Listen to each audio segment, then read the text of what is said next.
And a big welcome to Control the Controllables. We are going for our first YouTube stream, a live stream that we know about, actually, because I say that we know about because we did our podcast last week. I was talking away to the panelists about the Asian swing. And little did I know that I'd actually gone live on YouTube. So some people might have got a little sneak peek into that, and that wasn't expected.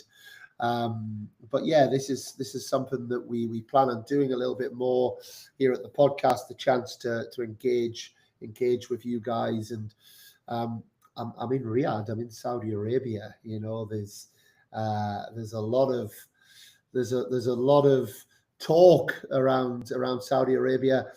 There has been for a long time. Hello, competitive. Thank you for joining. That's our first message on live YouTube. So yeah, you'll see. Send the messages in. Any questions you guys have, please fire them in, and I'll be answering questions today. I plan on joining you guys every day, similar sort of time, unless I am here coaching Dabrowski and Erin Routliffe at the WTA Finals, and unless they play at this time, which is 11 p.m. in Riyadh, I will be jumping on, giving a little insight, answering questions. Anyone that wants to hear about what is going on, we'll be sharing some videos as well from the finals. I arrived last night, flew in from Spain, left home at 2 o'clock in the morning, and then got here. It's quite nice actually going to a tournament where you're not in a completely different time zone. You know, we're only 2 hours ahead of Spain, and certainly have settled in really well. And there's obviously WTA Finals it starts on Saturday. The draw has come out today, so we'll have a little look at the draw. We'll talk through some of the players. I'll give you a little bit of an idea of how my first 24 hours has been here as well. And then over the next few days, we also hope to be inviting different guests and again different outlooks into what's going on. And I guess the first thing to talk about is 3 years. Obviously, there's a lot of there's been a lot of talk, you know, even to the point like I said, I've actually had BBC 5 Live get in touch with me, had a few different people that are asking questions. I think people are intrigued about the whole political side of this. You know, is this a good move? Is this not a good move? We actually had a bit of a discussion about that tonight with a couple of the players, and it's like we all fully respect the challenges that are happening in this country, but it's also, I guess, not for us to necessarily go into that detail of what's happening in any country, right? And if we start to do that, I guess we're probably jumping into a lot of different conversations, probably on every single week of the year. You know, I know that there's absolutely things happening in this country and many other countries that we don't all want to be a part of. But I would say that I think the WTA are going in with their eyes open, and I know that there is, you know, they're looking at even at a bare minimum, they're looking at getting tennis into 60,000 Saudi students. That's in 2024 alone. You know, there's lots of big initiatives. You know, they're not going to change the culture, not going to change the whole world, but there's certainly some kind of thought processes behind it. I can hear you say, yes, but it's about the money. And yes, I guess it is in most fields of work, right? And talking of that, this year, 15.25 million, up from 9 million, which was last year WTA Finals in Cancun. And, you know, so it's a significant increase in prize money. And that is obviously going to be a big push. We know Yannick Sinner said earlier this week that he didn't go to Saudi for the prize money. And I think Alcaraz has come out and said, come on, Yannick, I think that was a bit of a motivation for us to go there. Obviously, Yannick Sinner coming away with 6 million from the Six Kings a couple of weeks ago. But if I start off talking, I've been fortunate. I've been to 3 different finals in the last 3 years. So I was at the ATP Finals in Turin back in 2022, and then I was in WTA Finals in Cancun last year. And as much as I love Cancun and the people were amazing, and it was obviously, the weather did get bad, but when the weather was good, we were in paradise, right? We're in Cancun, we're on the beach, we're eating lobster tacos. It was incredible. And there was obviously amateurish things, and I think, you know, WTA have held their hands up. There's obviously reasons and there's context for that, and you know, we're still grateful that they put on an event at such last minute notice. But it was chalk and cheese from what we experienced at the ATP Finals in Turin. It's the biggest event of the year. It's the showcase event of the ATP or the WTA, and it certainly didn't feel like that last year in Cancun, yet in ATP in Turin it did. And what does that mean? I guess it's even just the way that the tournament's presented, the practice court situation, you know, in Turin there was personal chefs, the food was incredible, the top end that things are done in, and the players feel that they feel like they're part of a special event. Now, I've been here 24 hours, and I have to say, this feels much more along the lines of Turin than it does of Cancun. You know, from the arrival at the airport, you know, I was on the same flight, and it was a Wizz Air flight, so we're not talking about high-end flight, but of Kitchenok, who will be the top seed alongside Ostapenko in the women's doubles. And the players and their team are met on the runway when they arrive. I wasn't with the players, so I had to go into not even immigration, really. I got to immigration, and then someone was there to meet me. Met with very friendly people, service fantastically good.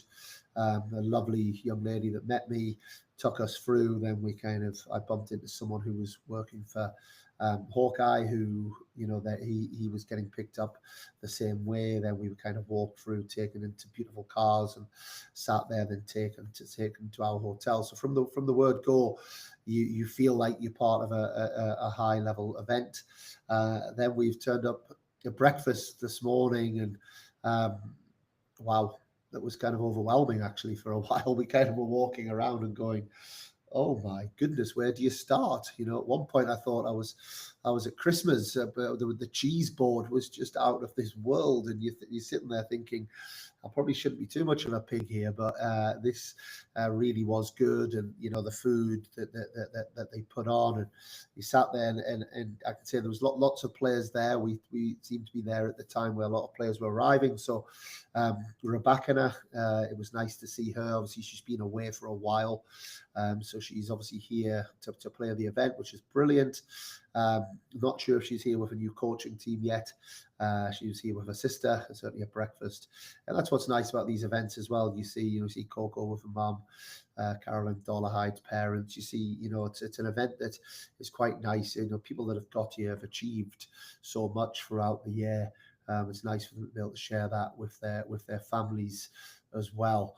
So that was the start of the day. This kind of stunning breakfast that me and Erin's sister were kind of joking we could stay there for 2 or 3 hours. And then we were actually on the night session today, so we didn't go on site until much later. So I kind of, you know, doing lots of scouting work and getting ready for the event. Obviously, we didn't get the draw till tonight, but kind of preparing that and still working at the academy and staying in touch with that. And then we went on to site, and they've done a great job. You know, the way that it's set up. It's an indoor tournament, set up 3 practice courts, really well done. Where you eat kind of overlooks that, which is very similar to in Turin.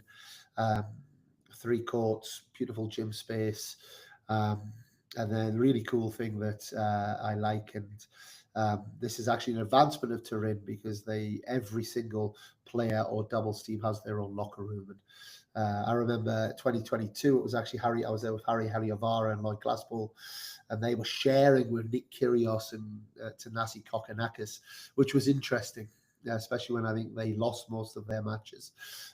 So we heard a few expletives in that changing room in Turin. But on this occasion, all the players have their own TVs, massage tables, drinks. It's all very exciting, even though the best players in the world, all of the shampoos and you name it, that's kind of put on for the players. So that was fantastic, and then we made our way then to the players' lounge. Lots of area. I'm not a coffee drinker, but the players nearly all seem to love their coffees. So a little coffee shop, and then food that was put on, from sushi to chocolate crepes to, some local delicacies to, very, very good. And the food seems to be fantastic.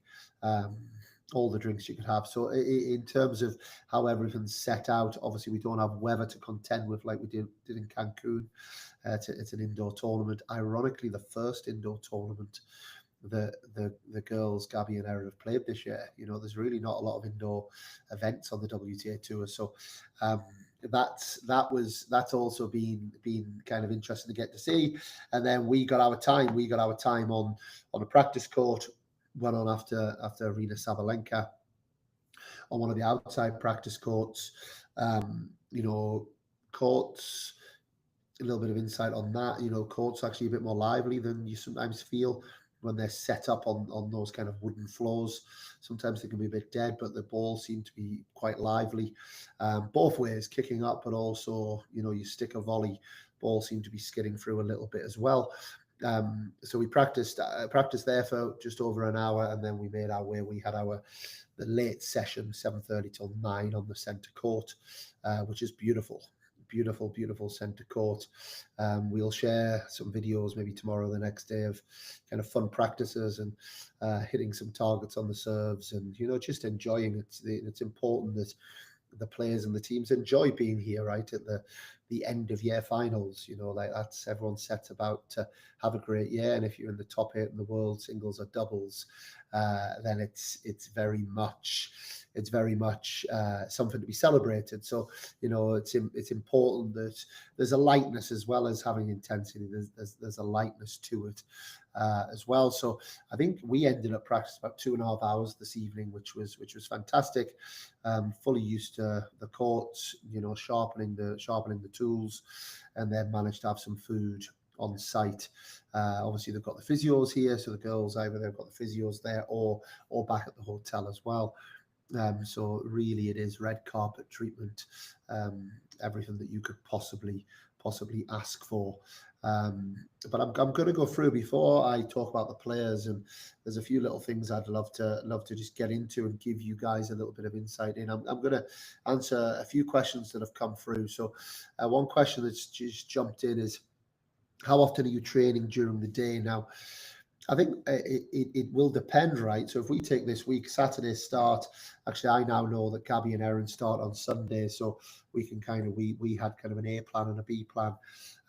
We also know Thursday is photo day, so all of these beautiful photos you see of the WTA players, it doesn't just happen. Nobody can practice after 10 o'clock on Thursday, so everyone's doing early morning training on Thursday, and then the makeup artists come in and they've all got their dresses, and you'll see all of these this amazing content that will come out of Riyadh on Thursday afternoon, Thursday evening, and then there's a meal with all of the players and all of the support teams on the Thursday evening.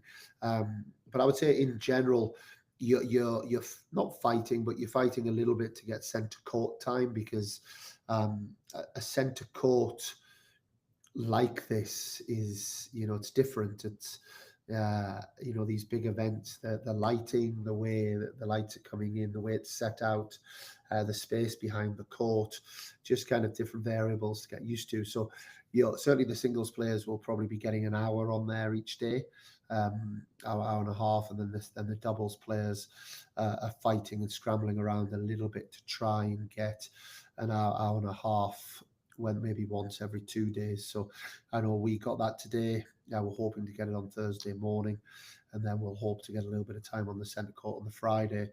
And then you've got the 3 outdoor courts, the indoor courts, but outside of the centre court, you're looking there. And I think most players, like I saw Sabalenka, I saw something on Instagram.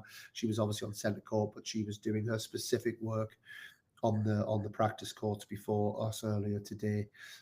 So I would say most people, they'll be looking to get 2 hours, 2.5 hours of court time in, obviously taking care of their bodies, their minds, eating well, making sure that they're all in a good place. And now we can start planning. We know the girls play Sunday 1 o'clock, so we can really plan to get to that point. We also, the beauty of this event, we then know they play on Tuesday, we then know they play on Thursday, and if they go through to the semi-finals, they then play Friday, Saturday.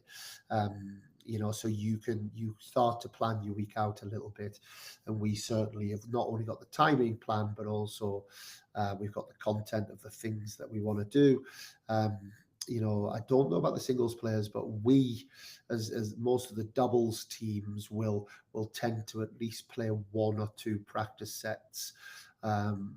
So Gabby and Erin play against Melakar Perez on Thursday morning. That would have been interesting if they were drawn in the same group as them. That might have then put a stop to that.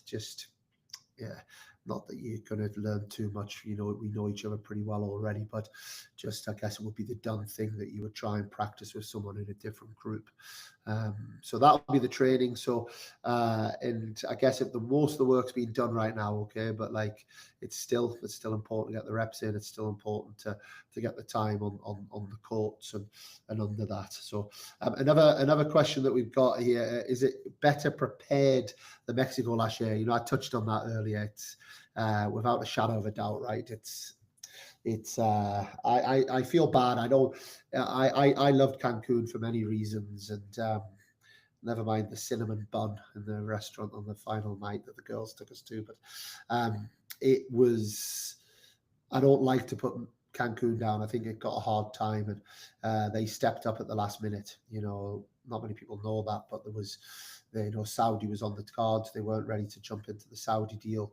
There was also Ostrava on the cards, but the problem with Ostrava last year was that any Russians or Belarusians, and obviously we know some top players in the world are from those countries, there was a risk that they couldn't get in for visa reasons due to the war out in Russia and Ukraine. So politically they were pushed into a place where Cancun was the only other place to step up and kind of put the money forward to be able to run that event. So it was last minute, but literally the day before, the court wasn't ready.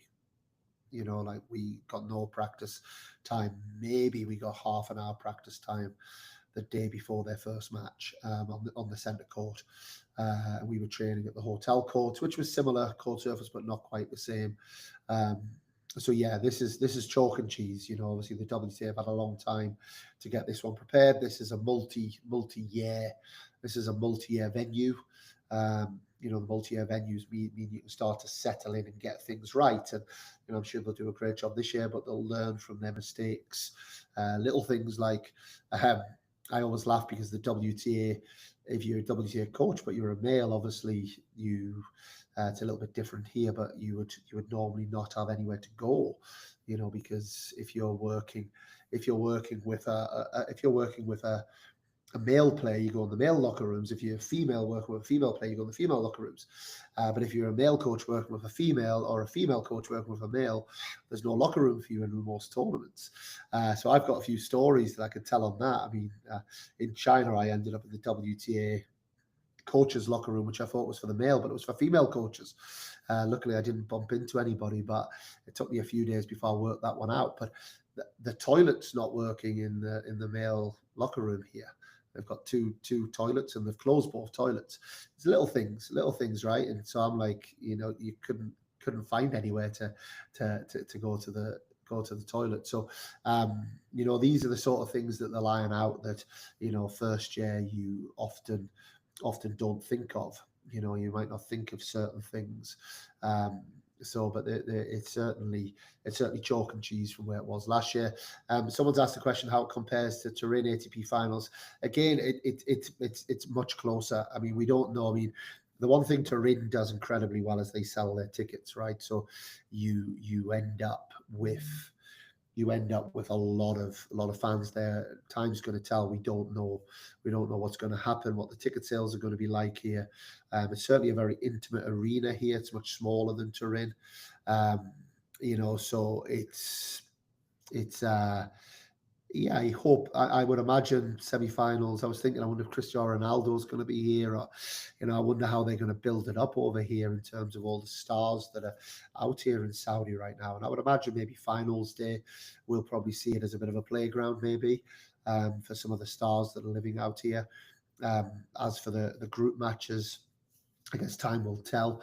So, but certainly in terms of how we're being looked after, um, the setup, all you could really ask for as players and coaches. Um, yeah, arguably it's better than Turin because the three indoor practice courts are all right there. Turin, you've got to walk across a road, and it's cold, and you've got to go into a different club, and that's I know it's no real hardship, but um, convenience certainly seems very good. Everything seems to be in working order. Transport seems fantastic. A few people told me there was going to be a lot of traffic. I haven't seen so much of that so far. Been about 20 minutes to get onto site. So, so far, all in all, it seems like it's a fantastically well set up event.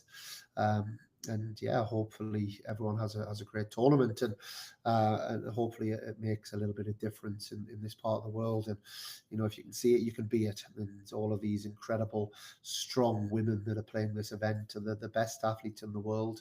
Hopefully they can make a bit of a difference as well. I've got a message here from Josh. I don't know which Josh it is, but I hope you're well. A nice message to receive. So Josh, hope you're good. Um, yeah, thank you for getting in touch.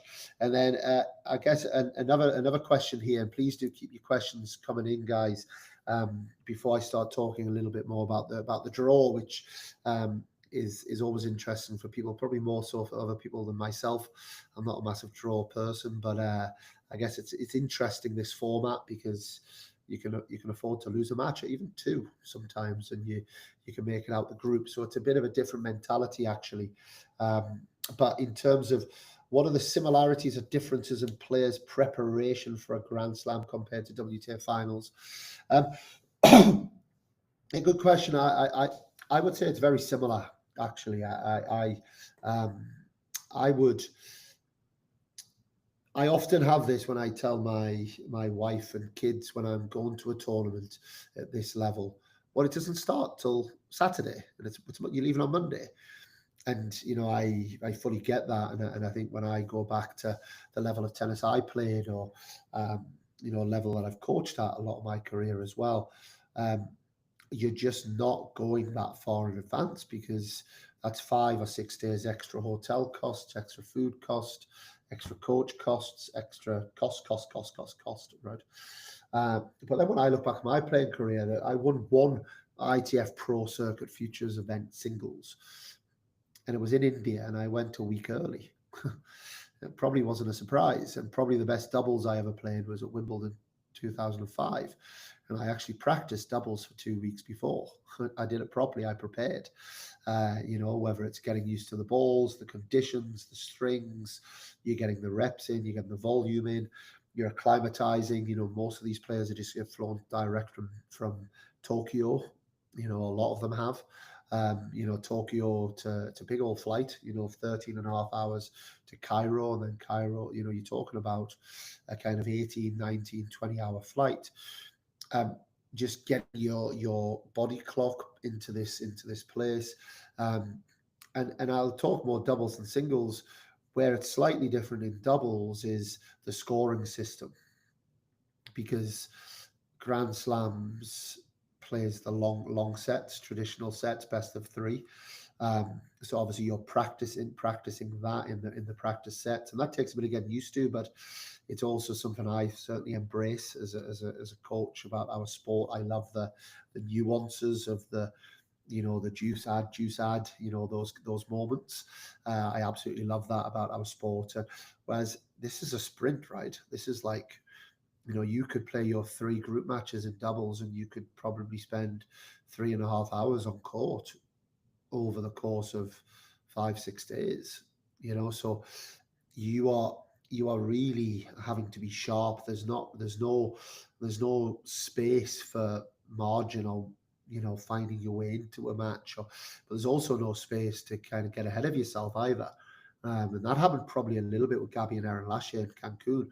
They won the 3 group matches against arguably 3 of the best teams in the world: Goff, Pegula, Siegmund, Zvonareva, who went on to win the event, and then and made, the girls have beaten them in the final of the US Open, and then also Krejcikova, Siniakova, who had won multiple slams together, and they won them all in straight sets. Not that they took that for granted, but then going into a semi-final against a very, very good pair, Melika and Perez, that kind of winning 3 matches in straight, all of a sudden there were a double breakdown in the first set, and it was like, whoa, what's happening here? And they found themselves 6-1, 3-love down, and did a great job to come back and win that set 7-6, and then lost a very tight tiebreak. But you're going to have to, someone's going to have to grab a hold of a match, and someone's going to have to make some shots, and someone's going to have to kind of step up in a couple of moments. I said to the girls today, it might be, quick reaction volley at 7-all in a tiebreak, or, it's going to be something because of the scoring system. So there's obviously a certain way that you've got to prepare for the scoring system. It's a little bit different, the slams. But in terms of getting your days in, getting your time, I guess the last difference I would say is you're here for just under 2 weeks. Slams I see as 3 weeks. So I often talk about Grand Slam preparation. We're preparing to win the tournament. So like, let's say the Monday, Tuesday, Wednesday, Thursday before the event, at some point you need to be taking a bit of time off, because you don't want to have played 21 days. Sorry. You don't want to have played 21 days consecutive. So you've got to manage your loads a little bit. And I guess that's a little bit different here, because it's a bit more of a, if we take Gabby and Erin, they play their first match on Sunday, and the final, if they made the final, will be on the Saturday. So it's really a 6-day tournament, which is, some of the Grand Slams are 15-day tournaments now. So that's slightly different. In terms of how you're preparing. And then the last difference I would say is this is final tournament of the year for most players, other than the ones going to Billie Jean King Cup finals. And you've probably, a lot of them have got volume in. I would imagine a lot of them, it's also keeping them fresh right now. It's a lot of them, it's keeping their minds and bodies in a good place. There's probably quite a few of them carrying niggles. So it's how you're managing loads and how you're keeping things fresh and resting and getting the relevant and having the relevant people around you as well, right? To, those sort of things also keep the mind fresh. And conversations around what dress you're wearing and buying new shoes, and these things, that these tennis players that are traveling 35 weeks a year, and they're important. They're important to normalize their world a little bit and live a normal life somewhat, other than it just being a tennis court, tennis. So I think there's a certain art in that, and having the right team around you to make sure that you're enjoying your life, and you're not taking yourself too seriously as well. I think that's important in preparation. And it's probably like more of a celebration event than the slams. The slams are a bit of a zoo.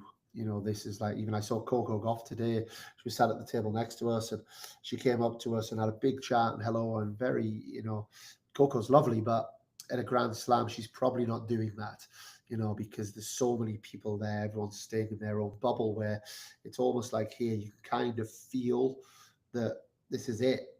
We've done it. Well done. There's almost like this admiration and respect that I think goes around amongst the players and the teams, that almost makes it a bit more friendly, maybe, dare I say. And I hope Coco won't mind, but I overheard her speaking today, and it's interesting, she was talking about doubles actually with her team, and because obviously she's not in the doubles this year, but she was saying just how cool it was to be world number one at something. But she was also saying, because she's won a Grand Slam in doubles this year, winning a Grand Slam is much better than being world number one. And she was saying it's just like, it's the best, winning that Grand Slam. And then she was talking about when her and Jess Pegula became world number one. She was saying it was in Montreal and she had no idea. And then halfway through the match, I was laughing, because it's like kind of, coaching 1.0, you just you don't tell someone about an outcome. And she just turned and said, "Oh, if we win this match, I think we're world number one." And Coco was like, "What? I didn't know that. Don't tell me that." And she said, "We got so tight, we ended up having like 7 match points, but they ended up doing it." And it was just, those are the kind of cool stories that I feel these events you pick up a little bit more of. Whereas, like I say, the Grand Slams, it's a bit of a zoo. Everyone's keeping themselves to themselves. Whereas here, everyone's together a little bit more. I'm going to talk a little bit about the draw, not a whole lot. If you have any questions, please do get in touch. Just drop your messages in the comments. I'm here to answer your questions. Every night I'll try and do about 30 minutes. I know it's been 30 minutes so far. We'll try and bring someone else on as well, so you're not just having to listen to my voice the whole time as well. But yeah, excited, and obviously I'm sure know the singles qualifiers, but Irina Sabalenka and Iga Swiatek, the top 2 seeds. Now, that means they can't play each other, so that's how it comes out. The top 2 seeds are separated, and the 3rd and 4th in the world, they get separated, so one goes in one box.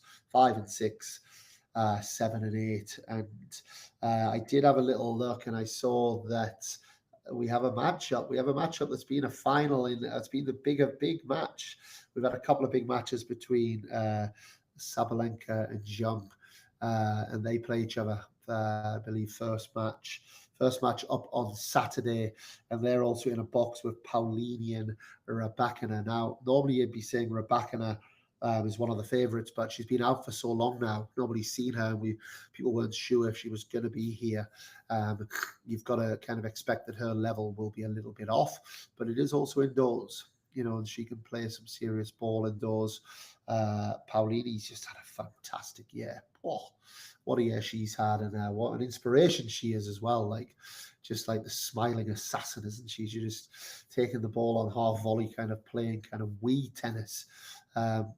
Computer tennis at times. So I look at the women's singles and I'm like, it's strong. It feels like there's a lot of good matches in there. So that's one group. And then on Sunday we have Iga Swiatek with her new coach, Wim Fissett. She's here with her. She's taking a bit of time off. Didn't go to Asia, and she's coming. Always going to be interesting indoors. The little feeling I got from the indoors today is that, yes, it does get up a bit, which Iga likes, but it feels to me like it's maybe more of a Sabalenka court than it is a Swiatek court. And the same with the balls, would be my feeling. But let's see. And she plays Krejcikova, obviously Wimbledon finalist this year. So she wasn't top 8, but she got in as being the Grand Slam winner between the rankings of 9 and 20. So Krejcikova hasn't quite put it together since Wimbledon, but we know how dangerous she can be. And then you've got the American girls playing each other. Coco and Jess. I can't help thinking it's not the best draw for Coco. I don't know what their record is, but I always get the feeling that Coco struggles a little bit with Jess. And I also know that Coco struggles a little bit with Iga. I would imagine Coco might have wanted to have seen maybe Rybakina's, maybe Young's. So the interesting matches, and I think certainly going to be it's going to be fascinating to see. Can Sabalenka keep up? She's obviously been the best player in the world the last few months. But yeah, these players are the best in the world. And then on the double side, I actually only saw the draw just before I came on. We're not big draw lookers. The girls I work with never look at the draw, obviously, and they genuinely don't. I heard it on not Andy Roddick's. I heard it on the American boys. Yeah. Anyway, whatever the podcast is, No Majors or No Major podcast with Jack Sock and John Isner and those guys, and they were saying players say they don't look at draws, but it's all bullshit. Of course they look at draws. They don't, and I know quite a few players that don't, and genuinely Gabby and Erin don't. They don't look at draws, as quite a few players I've worked with or I've seen in the past haven't. However, in this instance, they do know that they play against Chan and Kudermetova on Sunday, and then they also are in a group with Paulini and Arani and Dollarhide and Kravchuk. Again, I would say the double's very strong this year. on paper for me, it's stronger than last year. And then you've got actually a really interesting matchup. You've got Kitchenok and Ostapenko, who were the winners at US Open. They played their first match against the Wimbledon winners in Siniakova, and the world number one in Siniakova, and Taylor Townsend. And they're also in a group with Sue Wayne Mertens and Melican Perez. Now, there is some teams that are there that I'm hearing on the grapevine aren't playing together next year. So that's always interesting as well, is, these teams have a great year. Maybe stuff starts to go not quite so well towards the end of the year. They split, but they've qualified for the finals. So they play the finals, but then aren't playing together next year. And I think there's 3 or 4 pairs that have done that. So that's going to be interesting. That'll be, and then another interesting little side note, the doubles is the number 1 alternates here were Kenning and Matic Sands, but Kenning actually made the decision to play the 125, the 250 in Hong Kong this week. So that means she can't be the alternate here. Tough for Matic Sands. Tough that Kenny also pulled out last week in Tokyo in the semi-finals of the doubles, because she was in the final of the singles, maybe carrying something. But obviously we often see that when singles players go deep in tournaments, that comes first, right? That's where the money is. That's where their main living is. So doubles can sometimes fall by the wayside. So tough one on Matic Sands. A lot of money just for being an alternate, and obviously you never know what your chances are. So Demi Schurz and Lou Stefani are here as the first alternates. So they'll be around, and who knows that with their chance comes as well. So that's the double side of things. That's it, really. I think that hopefully gives you a bit of an idea. We are going to try and release a video maybe sometime tomorrow. Just little things, taking video of some of the breakfast items, the practice courts, the center court, give you a bit of an idea of what's going on here in Riyadh. Like I say, it's split people. I'm not going to jump into the whole political side of it. That is, we understand that not the best things have happened in this country, but we also know that they're trying to put on a show, and the WTA have gone into a collaboration to make a bit of a difference, and obviously come here and make a living, right? At the end of the day, money does talk, and it's talked for a lot of people in many different fields in many different countries over the years. And the women that are a part of this event, I'm sure are going to put on a great show, and hopefully we will get lots and lots of people watching, and hopefully we get lots of young girls watching as well, and seeing what they can be, and being a big inspiration to them. I will be back, if there's no more questions coming in. I will be back same time tomorrow. If you're enjoying it, send us a message. If you want to hear more, if you have any questions in advance, please send them through. We'll maybe try and get someone on tomorrow to go into some of the matchups in a little bit more detail, and start looking at maybe some of the tactics of some of the matches and some of the matchups that we have as well. But anything that you want to know, let us know. Thank you for jumping on. Until next time, I'm Dan Kiernan, and we are Control the Controllables.